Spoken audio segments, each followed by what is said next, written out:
Thank you for joining us today as we recognize and honor International Pet Memorial Day. I'm Hilary Viner, founder of Black Paw Memorial Pin. What we're going to talk about today is relevant for every pet parent and friend of one, family member, colleague, or employer, everywhere around the world where people have pets in their lives. Almost everyone has or knows someone who has lost a pet. We're here today to talk about what happens leading up to, during, and after, to share our thoughts and the resources that are available to pet parents during this part of their journey. In honor of our pets and this very special day, I've invited four incredibly knowledgeable colleagues to join us in this conversation about learning, loving, coping, and grieving.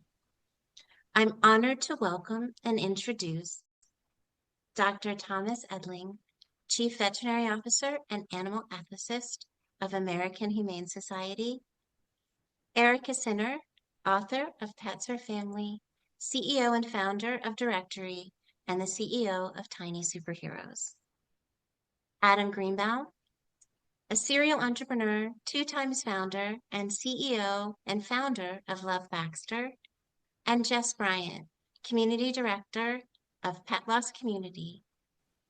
Welcome, everyone. So, Tom, I think we should start with you. Your background is extraordinary, and you lead with empathy, which is an extraordinary gift. One of the conversations we were having over the past week or so was about the lifespan of a pet. So, what should pet parents do now to help their pets live a long and healthy life, especially those reaching their senior years? Hey, thank you, Hillary. And it's great to be here with Erica, Adam, and Jessica. It's really important to understand what we do the entire pet's life really leads up to how well they do in the end of their life.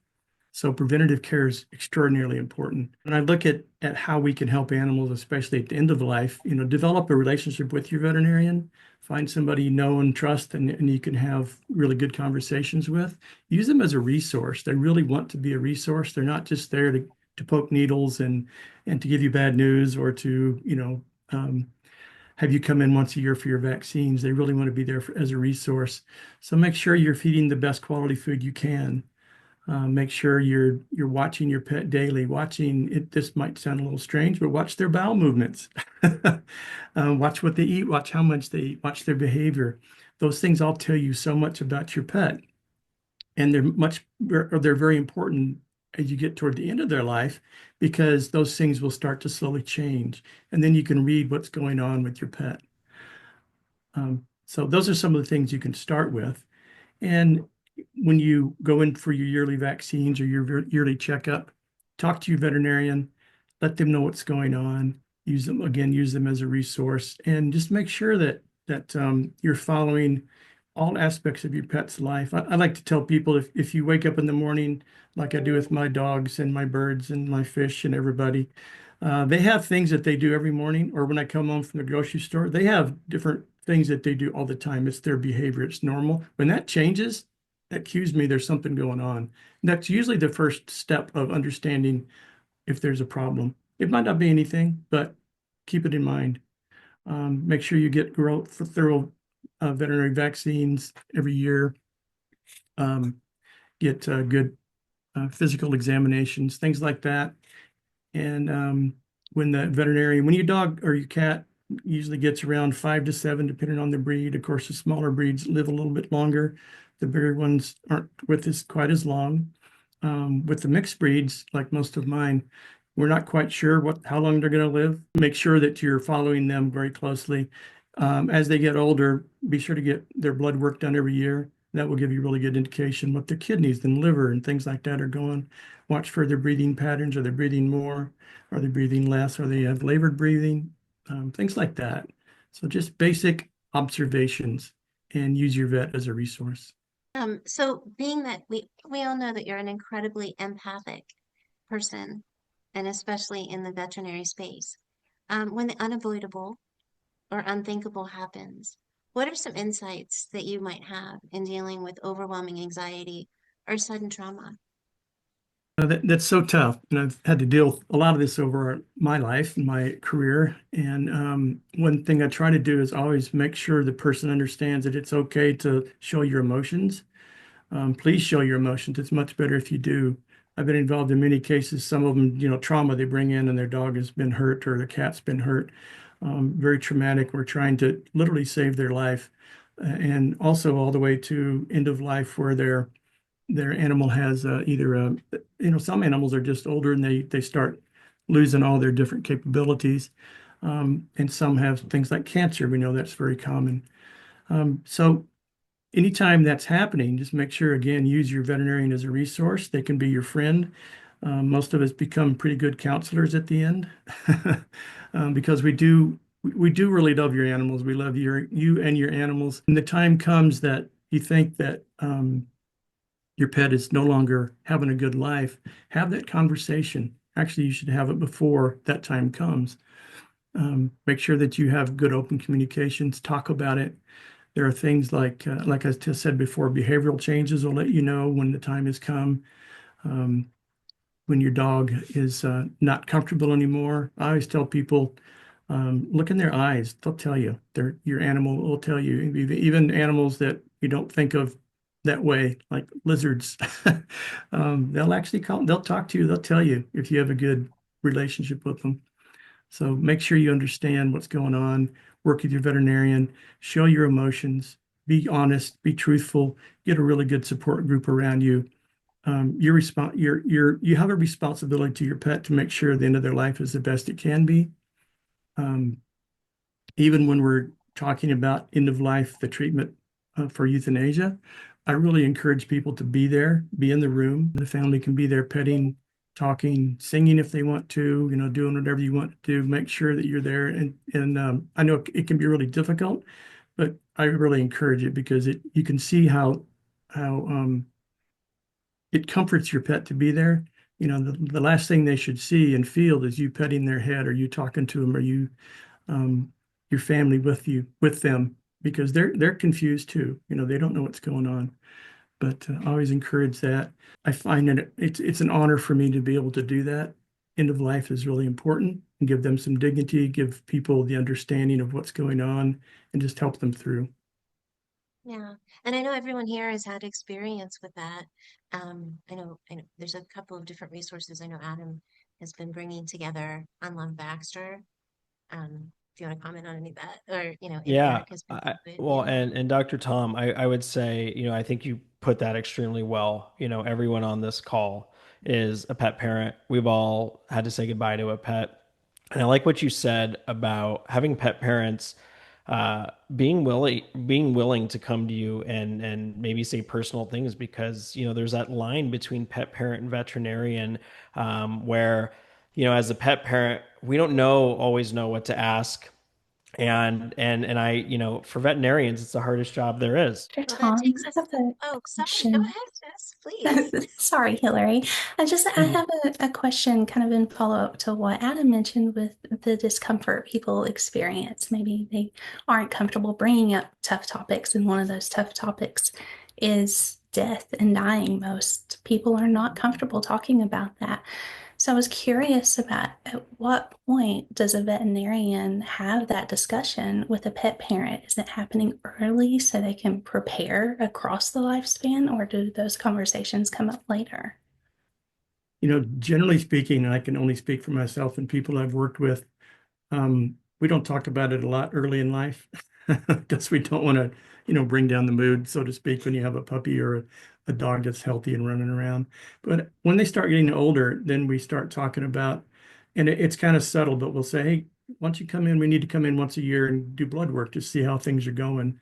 Your dog, we're not quite sure. So many people have mixed breeds right now that they've gotten from shelters. And so we don't know their history. We don't know what they're doing. But yeah, when you start bringing them in when they're middle aged to getting a little bit older, then we start having those discussions and we start talking about things to look for. Um, and I generally really don't bring up euthanasia.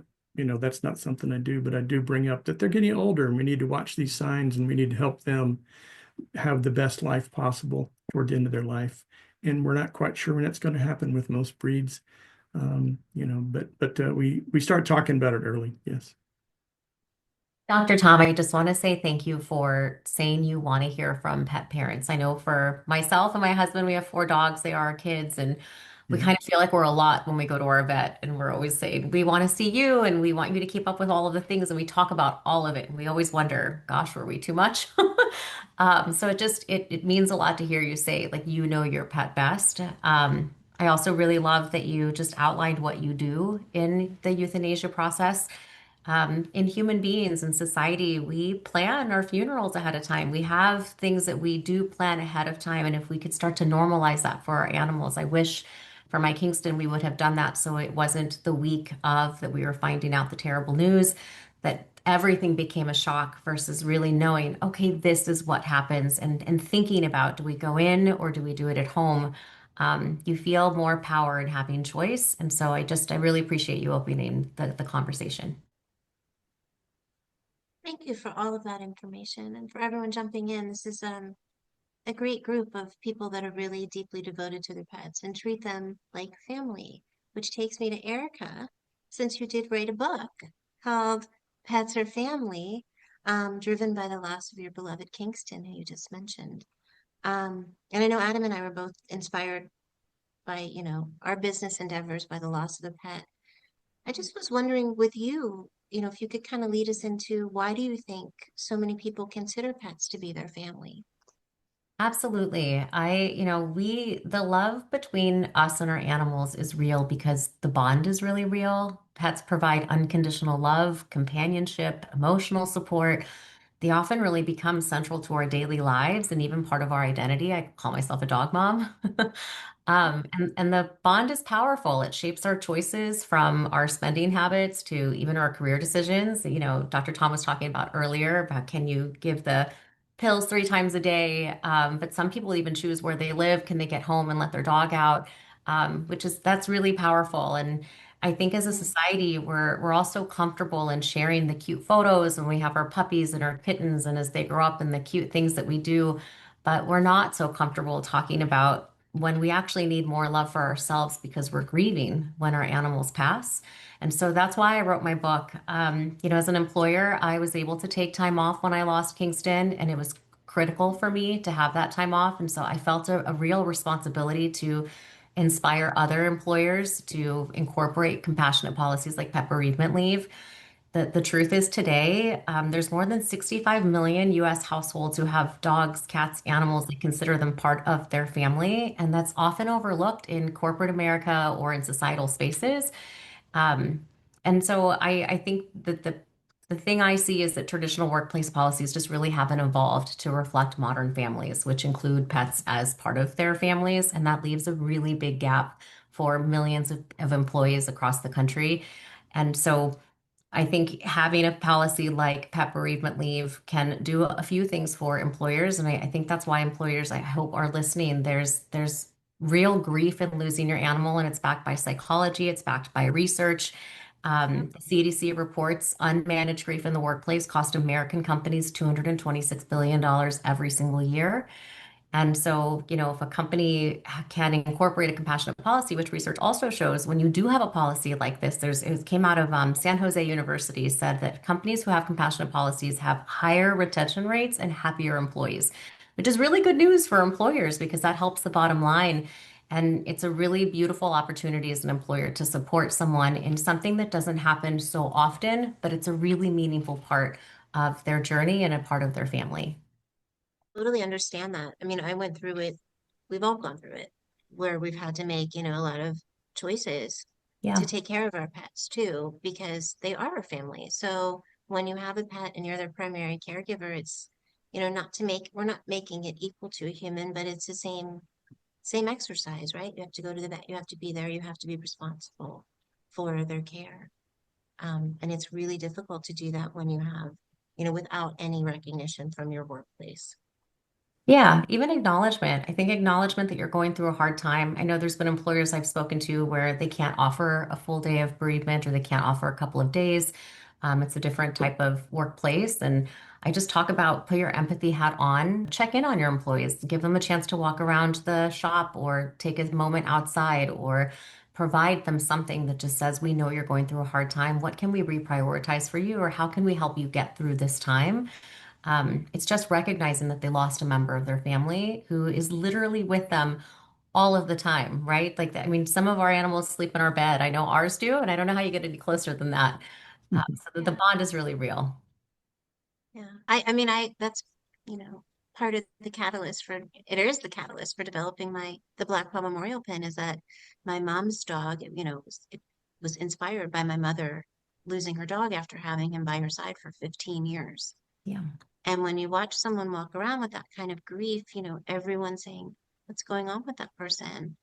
Well, other than, literally painting a big sign on their forehead, they just lost their dog. This, was something that we could create as a universal symbol for that so that people would know what's going on with them because it's so acutely real and it is a very different relationship than you have, even with your child, which again, not comparing, but a lot of children I did start to go to school or have some kind of outside care by the time I was 2. Yeah. But I would You even I know. would I would venture Mhm. to compare. I think for myself, I grew up in a broken home. My dogs really were the first true unconditional love I've ever had. I think we have beautiful individual relationships with each of our animals. When we lost Kingston, I was devastated, and it hurts when you're met. I think when somebody is brave enough to tell you, "Hey, I'm not doing okay," that we can just believe them as a society, but also maybe meet them with some compassion. It's always interesting to me when somebody says, "Well, just get another dog." Wow, Yeah. you would never say that if it was my grandparent, my cousin, my sister. It was really hard for me, and really that is the reason I wrote my book is to say I've been through a lot of trauma in my life, and I still would say losing Kingston was the hardest thing I've ever been through. And it's okay just to acknowledge that everybody's grief and pain is different on things that happen in their life. And sometimes when you lose an animal, that might be the hardest thing that's ever happened to you, even across the spectrum of things that might have happened in their life. It is an incredibly difficult decision, Yes. right? Yeah. And that you're responsible for that is different than, in many ways, a human loss. Normally, you're not necessarily responsible. You're responsible for your pet's life, Yes. you know. I agree with Erica. I would venture to compare because when we interact with our pets, uh, we're there was my pet, if you just heard that. The love hormones released like oxytocin. So when we pet our dog or cat, our special pet, when we make that eye contact, both us and the pet are experiencing a surge in oxytocin, and that hormone is the same that's involved in the maternal infant bond. I never try to compare um, people to animals. We're all animals. I don't think there's a big difference when we talk about love and compassion and how much we care for each other. Yeah. We're all animals and we have these special bonds, and it's extraordinarily important to understand that. This is a very meaningful discussion and a tough one, but it's really important that everyone in our community and extended community and everyone that's able to hear us and watch us to really pay attention to this kind of conversation because it's really important. It's really important to know that there is a community out here amongst us, and there are places to go for help and resources. So I'm going to switch gears and ask Adam a question now, because I know Adam is, just about to launch the incredible Love Baxter, coming soon, which was named after Baxter, his very important special pet in his life. When there weren't resources available to you, Adam, that you're kind of providing this to the community at large. So I'd love for you to tell us about what's planned. Yeah, thank you. I lost Baxter October 28th of last year, so we just had 7 months without him. It's hard. It's really hard. So in my previous company, I had over 10,000 veterinary clinics as customers. So working with vets, and I'm the exact same type of parent as Erica. I think that's why her and I hit it off so much when I was hearing her talk about her vet. were the same. You know, Baxter had 4 vets at the end of his life: general practice, an internal specialist, dermatologist, and someone who did the in-home euthanasia.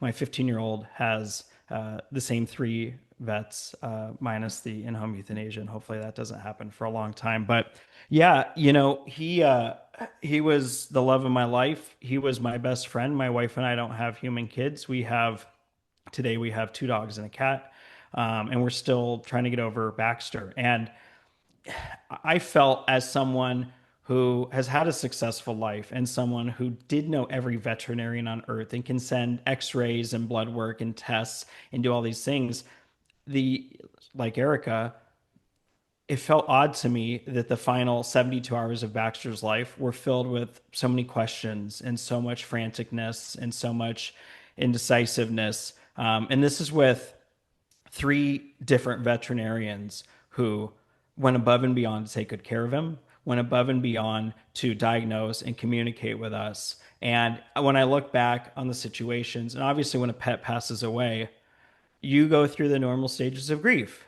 And for me, there was a lot of anger at the world that he was taken from me, anger at the why didn't I realize he was dying? And now, you know, as we kind of walk away from it, I think all of us as pet parents can look back and say, well, were we not seeing the physical signs that Dr. Tom talks about? Because I can look at pictures of Baxter 2, 3 months before he passed away and say, wow, he did not look good in that photo. And at that moment, the vet said, how is he doing? And we would say, oh, yeah, he's doing pretty well. We didn't know.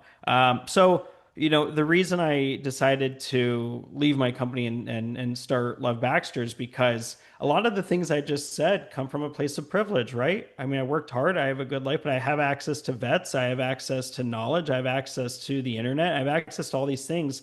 And the end of his life didn't go like I had always planned it to go. Didn't go how I wanted it to end. Now I feel lucky. I had 36 hours of uninterrupted time to just lay with him on the couch, you know, take him in a wagon through the neighborhood and let people say goodbye. Took him to the beach and let him feel the waves and hear the waves and all of that. But so many people don't have that. And, you know, as someone with a background in marketing and SEO, I searched the internet not for the typical stuff, but for the obscure stuff, the stuff that goes in your head, both when you're leading up to saying goodbye. And then after he was gone, I found myself searching for anything you could imagine, weird stuff that is not typically things I would search for. I just found myself searching for so many different topics and I found nothing. And when I would find things, it was great, except they would be a dot floating in space.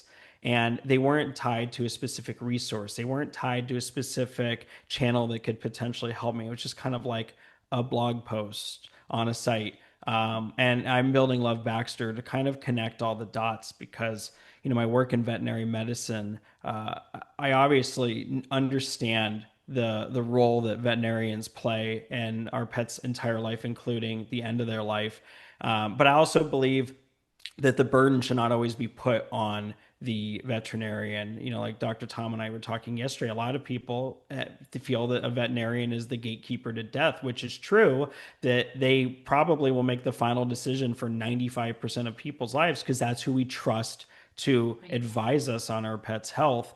But I also think it's on us as pet parents to make sure that we're armed with knowledge, to make sure that we are taking notes. When I go see Dr. Tom, I can give him every piece of information that he and his team need to diagnose. So that's my really long-winded answer on what I'm building. But I want pet parents who have a horse, a cockatiel, parrot, you name it, cat, dog, turtle, lizard, gecko.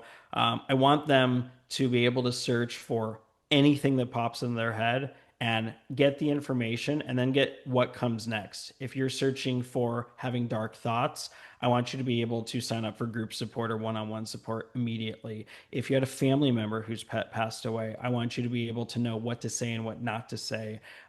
We put together content on like different text message templates to put together for someone, depending on who they are in your life. and what they're experiencing. So I just think all of this is so important, and pet parents need more help because, like Erica said, these are our family. These are not just beings that we just spend money on. Baxter was my son, and it's very hard without him. Yeah. It's interesting, Adam, what you just said and what Tom had said earlier, just, really resonated with me because with Lucky, my rescue beagle, um, he was my pal. And he started to get sick and I travel a lot for work. That we all do have different, busy lives. And when I came back from a trip, I should have recognized he looked different, but to me, he was still my baby. And then I didn't pick up on it until I went to give him a bath, and he was freezing afterwards. And he used to love getting a bath. And then I realized something was really wrong. But I think all of us tend to look at our loved ones in general, every animal on earth that we love, people, pets, etc., we see them with a certain lens or rose-colored glasses. And it's really important what Tom said and what you noticed in your photos of Baxter, that we really, sometimes take that rose-colored lens off for a minute and make sure we're really looking at things, with a clear eye. I'm also really grateful, Adam, that you're building this platform. I wrote about this in my book too, where I felt like the internet Google gods let me down.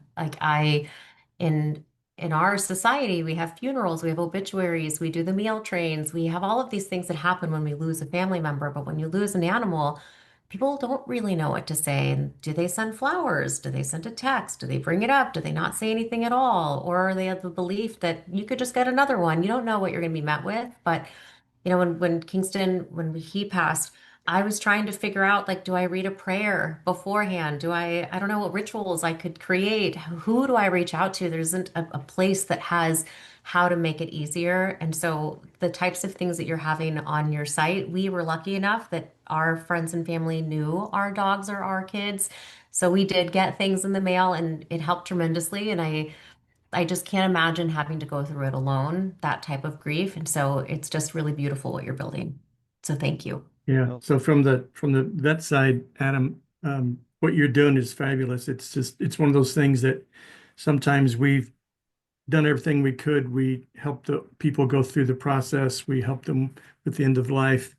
And then we want to hand them off to somebody, and there's never been anybody to hand them off to that was this easily available. So I really appreciate what you're doing and everybody what you're doing. Your book, Erica and Jessica, the help you give people. It's really important, and there's more and more resources now, and it's much easier to say, this is what we're doing, this is how we're doing it. Try to have these conversations, and then once it's done, that's just the beginning of the next process, and we need to hand them off to someone who can do that because they're not going to come back to us anymore. yeah. Um, Yeah. actually, I've had some people that do. They call and talk, and they come in just to talk. But that's not our primary um, responsibility. So it's really important that you have these resources and y'all are providing them, and I really appreciate that. So thank you. You. Jess, I want to turn to you now. As a grief support specialist, and you've chimed in with so many wonderful thoughts and comments already today, and thank you for that. Um, you have a really hard job. Um, and it must be, on top of that, it must be incredibly rewarding because you help a lot of people in a really acute time of need. So thank you for all that you do. You work all the time. We all work all the time, but you work especially all the time in a space that's really difficult. So let's talk for a minute about grief. Right. When things actually, turn from end of life to the end and after that, right? So then the real grief starts. Why do pet parents, do you think, feel isolated and unsupported when they're grieving? It just kind of goes back to what Erica said earlier.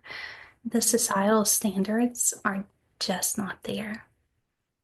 They're not. We have all of these rituals and support systems, cultural recognition with the loss of a human, and that's absent when we lose a pet. And many times we're invalidated. Oh, it was just a dog, like you heard earlier. Get Yes. another one. Are you not already over this? A lot of hurtful things come from people. So thank you, Adam, for making those suggestions for a text. But that leads to isolation. You feel like you can't turn to someone for support because you're going to be judged or ridiculed. And in addition to that, this goes back to what Tom just said. When you lose a pet, especially if it's your only pet, you're not going back to your vet. So if you lose a human, a lot of times you still have ongoing relationships in a shared community. You have siblings, you have aunts, uncles, but you lose those shared communities when you lose a pet. You're not going to the dog park like you mentioned the other day. You're not going to your veterinarian. You don't get to chat with the cashier at PetSmart anymore. So that's also isolating. The feeling unsupported, that I could go on about this for a month, the hurtful things that people say. But a lot of it is directly related to Erica's work. And I hope, Erica, that you can share with us how the general public can also advocate for getting pet bereavement leave. Yeah. Well, that was a big part of, developing Black Paw, was just seeing, all the things that we've all talked about. And that's why it's such a pleasure to have all of us here talking about something that a lot of people don't talk about. We all have the, kind of the same data, the same thought process, the same thing of like, even with, some of the bereavement gifts, people send people flowers. Well, they stay in your home with you, right? You have to walk out into the world and not go to your dog park anymore, not take the walks that you always took every morning with your animal, or not do all these things that became your daily rituals, which, really changes people's lives, which was, the catalyst for us designing something you can actually wear and walk around wearing. Um, but I think, you were speaking to a little while ago when I was saying, the differences are not comparing humans to pets, although we're all animals, which is absolutely true, and the feelings are absolutely the same. So, I know we've talked about this before, but I'd love to get your take on the difference in the bond a person has with a pet and the bond that they have with one another. I would love to speak to that. Yeah. When we bond with a human, we have pretty high expectations. We want a mutual relationship. We want empathy and support, and understanding and accountability. We have goals for our relationships, and it's very complex. With our pets, it's so much more simple. They provide companionship, they provide comfort, unconditional love. And to me, that it just seems so much more pure and consistent. And you can't find that with a human. Now, earlier, Hillary, this is a little off topic of the bond, but there were some things mentioned earlier, like Dr. Tommy said, we don't want to bring the mood down to talk about end of life too early in the pet's life.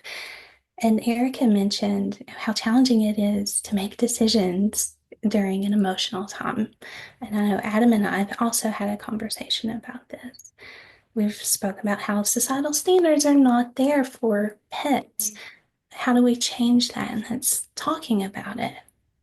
We can be uncomfortable up front and think about things when we are calm and rational. And instead of waiting until we're in a very heightened emotional state or we're experiencing anticipatory grief. Right. So we know the end is coming, and that comes with a lot of stress and anxiety and grief, whether it's anticipatory or it's grief following the loss. It changes your brain. And those changes impact your decision-making skills. It affects your memory. Just your overall cognitive function is impaired when you're grieving. So when we take on the responsibility of caring for a pet, loving, welcoming that sweet, sweet soul into our home, we also take on the responsibility of preparing for the inevitable.